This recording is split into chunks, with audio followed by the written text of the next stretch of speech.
The inception of BRI has brought into life the mammoth infrastructure development project in Southeast Asia, including Malaysia, my country, as it offered the much-needed solutions to the near insurmountable conundrums like the huge project finance and the lack of the relevant technology.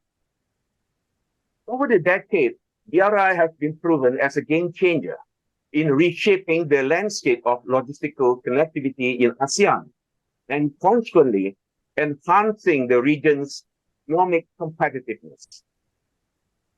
Case in point, the frequently cited example of China-Laos rail link that has successfully transformed Laos from a landlocked ASEAN member state to a presently land-linked country.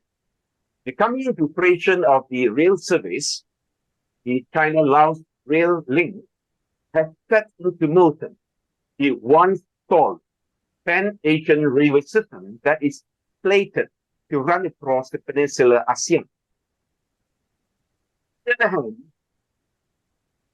the recent inauguration of the Jakarta-Bandung high-speed rail is another BRI milestone, bringing along the quantum leap progress to the livelihood and well-being of the people in Java, Indonesia, alongside inspiring the entire populace in ASEAN.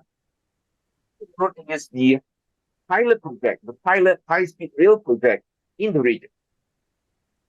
And after that, of course, I must do justice to my own country.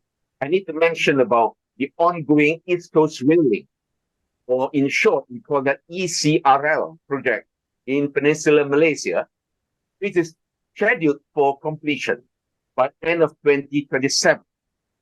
It would serve as a good model illustrating how the ultimate delivery of the project could rebalance economic disparity between the better developed west coast of the peninsula and the east coast economic backwater as intended.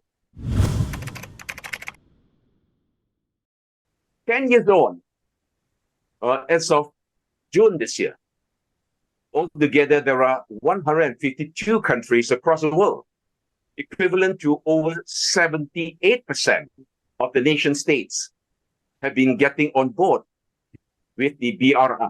It is a very good sign indeed.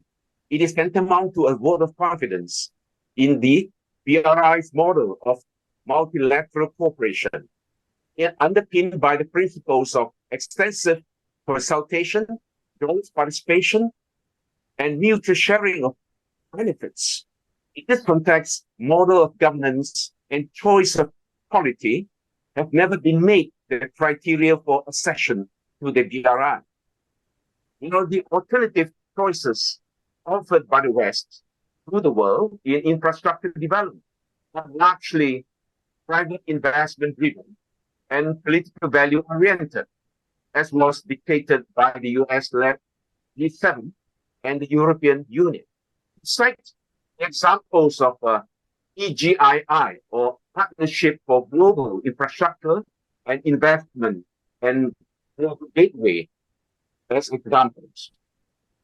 Now, with a much smaller financial scale compared to BRI, two of the initiatives that I mentioned promise to finance the infrastructure needs as well.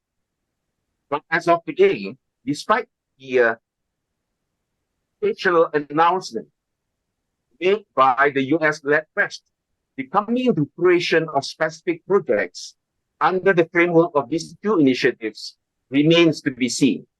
So far, unfortunately, I've yet to see any concrete results.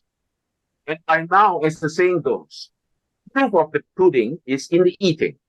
The overwhelming participation of BRI across the world is in itself a clear manifestation of outright rejection of malicious allegations and labeling of BRI as the so-called death threat diplomacy perpetrated by the West.